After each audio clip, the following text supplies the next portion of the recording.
জাতীয় থেকে আন্তর্জাতিক, প্রান্তিক জনপদ থেকে নগর, চারপাশে ঠিক এই মুহূর্তে কি ঘটছে তা নিয়ে আজকের আয়োজন এখন চারদিক। পুরো আয়োজন জুড়ে সঙ্গে আছে আমি মেহেরিনানি। পেনশনের প্রত্যয় স্কিম বাতিলের দাবির ইস্যুতে কাল আওয়ামী লীগের সাধারণ সম্পাদক, সড়ক পরিবহন ও সেতু মন্ত্রী ওবায়দুল কাদেরের সঙ্গে আলোচনায় বসবে আন্দোলনকারী বিশ্ববিদ্যালয় শিক্ষক ফেডারেশন। দাবি আদায়ে টানা ৩ দিনের মতো ঢাকা বিশ্ববিদ্যালয়ে চলছে শিক্ষক কর্মচারীদের কর্মবিরতি, বন্ধ ক্লাস, পরীক্ষাও।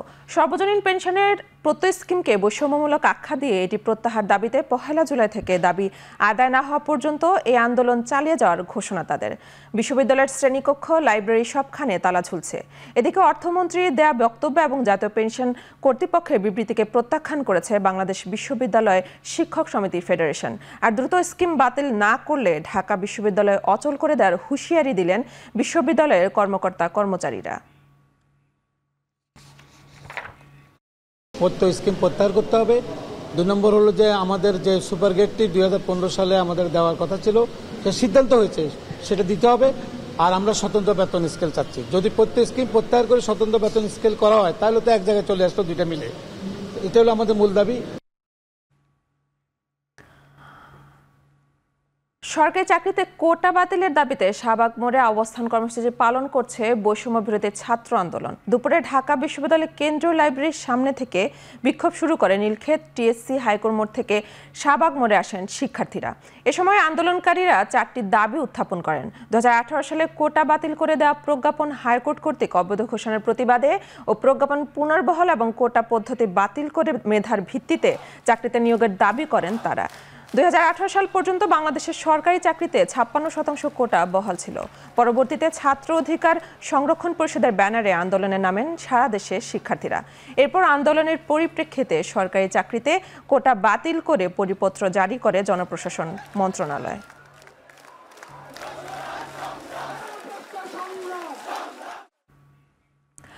গত 2 বছরে পদ্মা সেতুতে টোল আদায় হয়েছে ১,৬৬১ কোটি টাকা, জানিয়েছেন মন্ত্রিপরিষদ বিভাগের সমন্বয় ও সংস্থার সচিব মাহমুদুল হোসাইন খান। আগামী 5 জুলাই শুক্রবার পদ্মা বহুমুখী সেতুর সমাপনী অনুষ্ঠান অনুষ্ঠিত হবে। অনুষ্ঠানের প্রধানমন্ত্রী শেখ হাসিনা উপস্থিত থাকবেন। এই অনুষ্ঠান আয়োজনে যে ব্যয় হবে তা সরাসরি ক্রয় পদ্ধতিতে করার অনুমোদন দিয়েছে অর্থনৈতিক বিষয় সংক্রান্ত মন্ত্রিসভা কমিটি। বুধবার সচিবালয়ে অর্থমন্ত্রী আবুল হাসান মাহমুদ আলীর সভাপতিত্বে অনুষ্ঠিত অর্থনৈতিক বিষয় সংক্রান্ত মন্ত্রিসভা কমিটির বৈঠকে এই অনুমোদন দেওয়া হয়। বৈঠক শেষে মন্ত্রিপরিষদ বিভাগের সমন্বয় ও সংস্থার সচিব মাহমুদুল হোসাইন খান সাংবাদিকদের ব্রিফিং করেন। পদ্মা সেতু বহুমুখী সেতু নির্মাণ প্রকল্পের মেয়াদ গত 30 জুন 2024 শেষ হয়ে গিয়েছে। এই সমাপ্তি উপলক্ষে একটা মাওয়া প্রান্তে একটা সুধী সমাবেশের আয়োজন করা হয়েছে। এখানে এই সুধী সমাবেশে মাননীয় প্রধানমন্ত্রী থাকার জন্য সবাই সম্মতি জ্ঞাপন করেছেন। সরাসরি ক্রয় পদ্ধতিতে যেন এই কাজগুলো শেষ করা যায় সেজন্যই এই বিষয়টা এখানে উত্থাপিত হয়েছে। পাহাড়ি ঢল কম নামায় কমতে শুরু করেছে সুরমা, কুশিয়ারা, জাদুকাটা সহ সুনামগঞ্জের সব নদ নদীর পানি। এতে বন্যা পরিস্থিতি কিছুটা উন্নতি হয়েছে। পানি উন্নয়ন বোর্ডের তথ্য বলছে সুরমার পানি 28 সেন্টিমিটার কমে বিপদসীমার 6 সেন্টিমিটার উপর দিয়ে প্রবাহিত হচ্ছে। পৌরসভার রাস্তাঘাট থেকেও পানি নামছে, তবে এখনও পানিতে নিমজ্জিত নিম্নাঞ্চলের গ্রামীণ সড়ক ও কিছু ঘরবাড়ি। সেই সাথে দুর্গাপুর শক্তিয়ারখলা সড়ক পানিতে তলিয়ে যাওয়ায় 4 দিন ধরে জেলা শহরের সাথে তাহিরপুর উপজেলার সরাসরি সড়ক পথে যোগাযোগ বিচ্ছিন্ন রয়েছে। দোয়ারাবাজার উপজেলার সাথে সুরমা, লক্ষ্মীপুর সহ কয়েকটি ইউনিয়নের এখনও যোগাযোগ বিচ্ছিন্ন রয়েছে। মেঘালয়ে বৃষ্টিপাত কম হলে সুনামগঞ্জের বন্যা পরিস্থিতি স্বাভাবিক হবে। এদিকে মঙ্গলবার দোয়ারাবাজারে বানের পানির স্রোতে নৌকাডুবির ঘটনায় নিখোঁজ 3 জনের সন্ধান এখনো মেলেনি।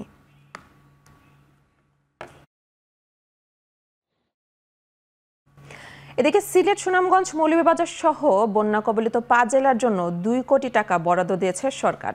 এছাড়া ঘূর্ণিঝড় রিমালে ক্ষতিগ্রস্তদের সহায়তায় দেওয়া হয়েছে 5 কোটি টাকা। সকালে পটুয়াখালীর কলাপাড়ায় ঘূর্ণিঝড় রিমালে ক্ষতিগ্রস্তদের সহায়তায় প্রদান অনুষ্ঠানে এ কথা জানান দুর্যোগ ও ত্রাণ প্রতিমন্ত্রী মহিবুর রহমান। এ সময় 52টি পরিবারকে ঢেউটিন ও ঘর মেরামতের জন্য 3 লাখ টাকা দেওয়া হয়। এছাড়া সমাজসেবা অধিদপ্তরের উদ্যোগে ক্যান্সারে আক্রান্ত 58 জনকে দেওয়া হয়েছে 50,000 টাকার চেক। এ সময় প্রতিমন্ত্রীর স্বেচ্ছাধীন তহবিল ও প্রধানমন্ত্রীর ত্রাণ তহবিল থেকে 200 জনকে 20,000 থেকে 50,000 টাকার চেক প্রদান, রেড ক্রিসেন্ট সোসাইটির 250 জনকে শুকনো খাবার ও বন বিভাগের সহায়তায় 3,000টি ফলজ চারা বিতরণ করেন। যে কোনো দুর্যোগ, ঝড় হোক, বন্যা হোক, ভূমিকম্প হোক, জলোচ্ছ্বাস হোক, প্রতিরোধ দুর্যোগ মোকাবেলার জন্য আমার মন্ত্রণালয় 24 ঘন্টা খোলা থাকে। 24 ঘন্টা আমরা প্রস্তুত আছি। এখন চারদিকে নিচ্ছে একটি বিরতি, ফিরছি একটু পরেই।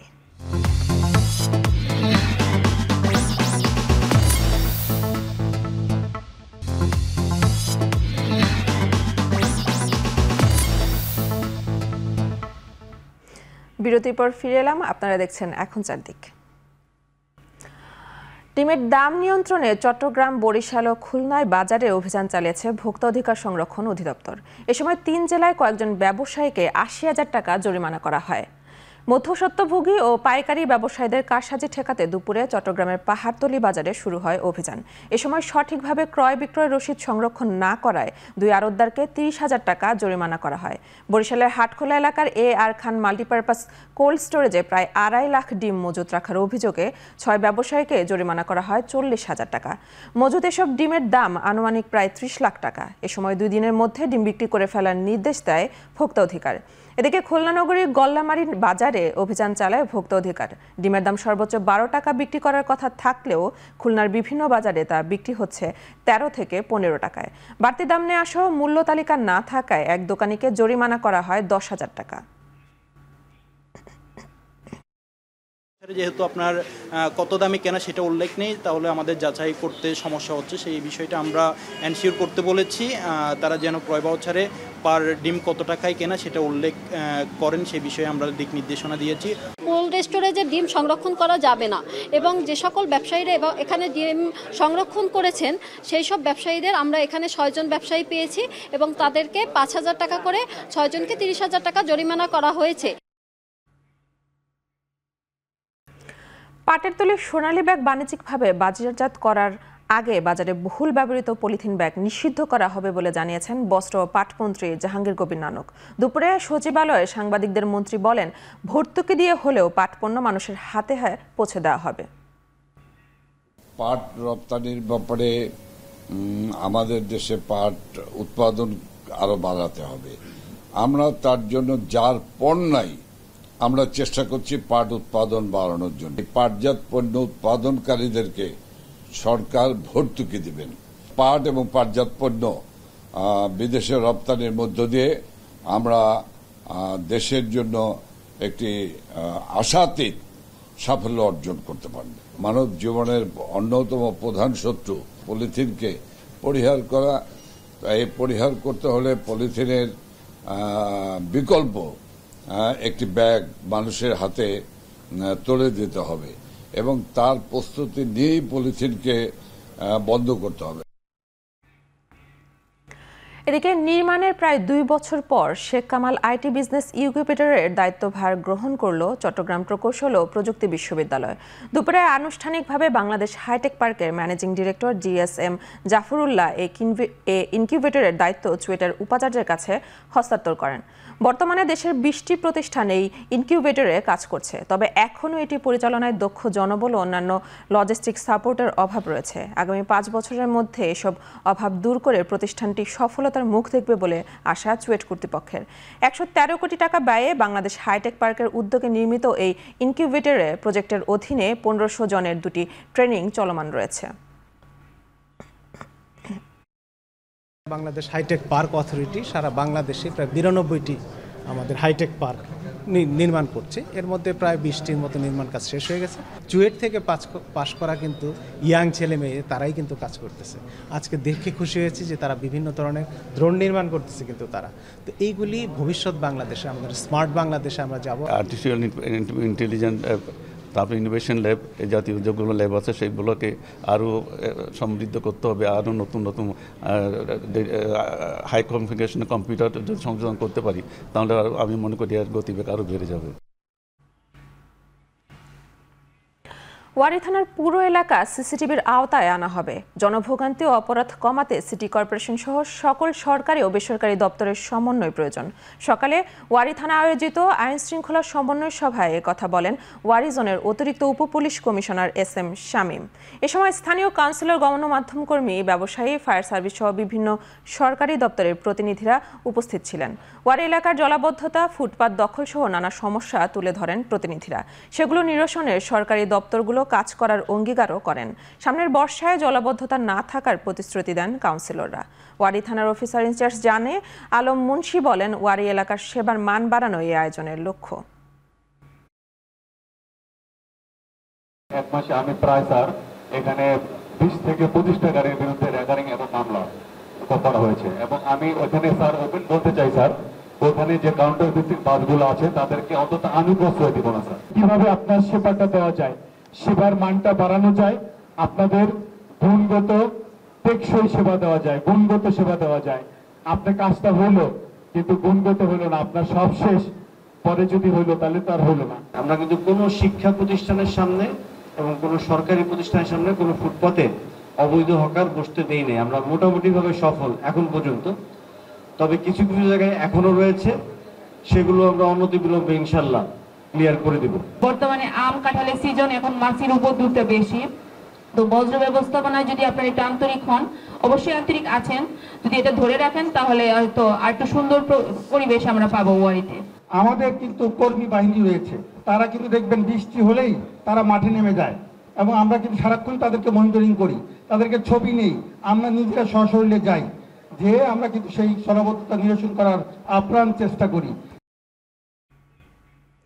চট্টগ্রামে ইভেন্ট ম্যানেজমেন্ট প্রতিষ্ঠানের আড়ালে দীর্ঘদিন চলছিল বিদেশের নারী পাচার। সম্প্রতি আন্তর্জাতিক নারী পাচার চক্রের 3 জনকে গ্রেফতারের পর উঠে আসে চাঞ্চল্যকর এমন তথ্য। র্যাব জানায়, নগরীর বায়েজিদ এলাকায় দীর্ঘদিন ধরে একটি চক্র ইভেন্ট ম্যানেজমেন্টকে প্রতিষ্ঠানকে কাজে লাগিয়ে আসছিল। এতে কাজ খুঁজতে আসা নারীদের বিয়ে, সামাজিক উৎসবে নাচ গান করাতো চক্রটি।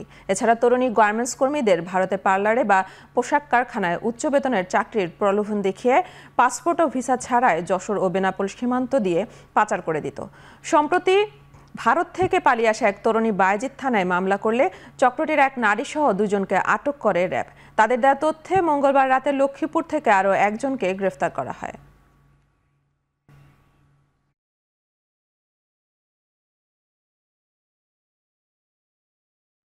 এখন চারদিকে নিচ্ছে আরেকটি বিরতি, ফিরছি একটু পরে।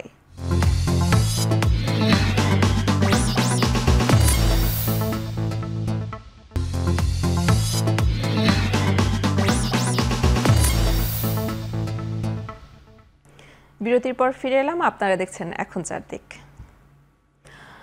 সৌদি আরব বাংলাদেশে আরও বিনিয়োগ করতে চায় বলে জানিয়েছেন পররাষ্ট্রমন্ত্রী ডক্টর হাসান মাহমুদ। রাজধানীর ফরেন সার্ভিস একাডেমিতে এক অনুষ্ঠানে সাংবাদিকদের একথা জানান তিনি। শ্রমবাজারে স্বচ্ছতা নিশ্চিত করতে 2 দেশের যৌথ টাস্কফোর্স গঠনের আহ্বান জানানো হয়েছে। সৌদি আরবের কাজের ক্ষেত্র সংকুচিত হয়েছে, এ কারণে দেশটি থেকে রেমিট্যান্স কমে যাবার শঙ্কার কথা জানান পররাষ্ট্রমন্ত্রী। সংকট সমাধানে প্রবাসী ব্যবসায়ীদের রেজিস্ট্রেশনের নিয়ম শিথিল করার অনুরোধ জানিয়েছে বাংলাদেশ। এ সময় প্রধানমন্ত্রীর আসন্ন চীন সফরকে গুরুত্বপূর্ণ সফর হিসেবে উল্লেখ করে পররাষ্ট্রমন্ত্রী বলেন, চীন সফর নিয়ে ভারতের কোনো আপত্তি নেই, তবে ভারতের সাথে সুসম্পর্ক রেখেই এগোতে চায় বাংলাদেশ।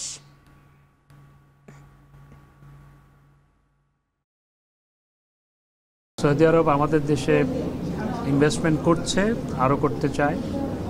আমরা সৌদি আরবকে বাংলাদেশে আমাদের স্পেশাল ইকোনমিক জোনগুলোতে ইনভেস্ট করতে বলেছি, এবং তাদের জন্য আমাদের সরকার স্পেশাল ইকোনমিক জোনে জায়গা দিতেও প্রস্তুত আছে। তারা ইতিমধ্যে সেটি ভিজিট করে গেছে। মেরেশরাই বঙ্গবন্ধু শিল্পনগর তারা ভিজিট করে গেছে, এবং আমাদের ফিনান্সিয়াল সেক্টরেও তারা যাতে ইনভেস্ট করে সেই আলোচনাও হয়েছে। টাঙ্গাইলের মির্জাপুরে সড়ক দুর্ঘটনায় 2 জন নিহত হয়েছে। সকালে ঢাকা-টাঙ্গাইল মহাসড়কের মিলগেট এলাকায় এই দুর্ঘটনা ঘটে। নিহতরা হলেন নীলফামারীর ডিমলা উপজেলার ফরিনা বেগম ও বাসের সুপারভাইজার একই জেলার বাবুরহাট গ্রামের মুগনি। পুলিশ বলছে, নীলফামারী থেকে ঢাকা যাওয়ার পথে অনিতা পরিবহনের একটি বাস ঢাকা-টাঙ্গাইল মহাসড়কের মিলগেট এলাকায় পৌঁছালে থেমে থাকা একটি ট্রাকে ধাক্কা লাগে। ট্রাকটি বিদ্যুতের খুঁটি পরিবহন করছিল। এতে বাসের সামনের গ্লাস ভেঙে বিদ্যুতের খুঁটি বাসের ভেতর ঢুকে 2 জন নিহত হয়। আহত হয় 2 যাত্রী। পরে বাস ও ট্রাক দুটি জব্দ করে পুলিশ।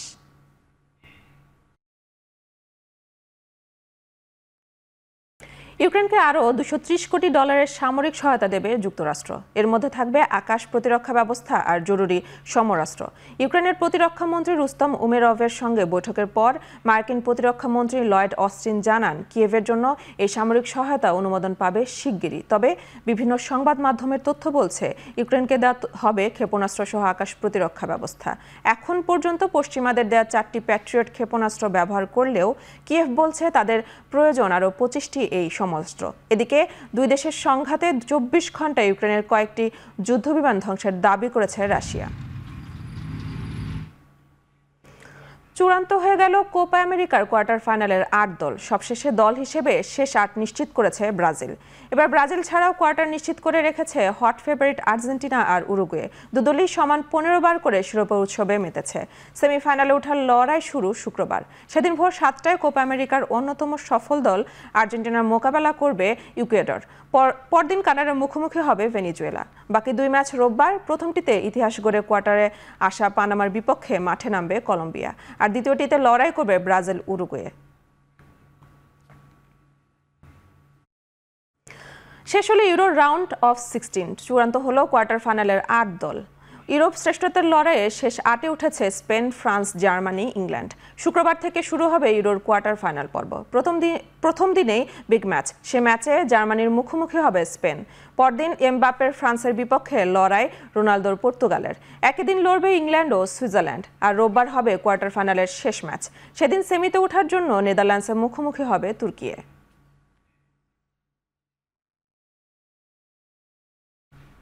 শেষ করছে এখন চারদিক।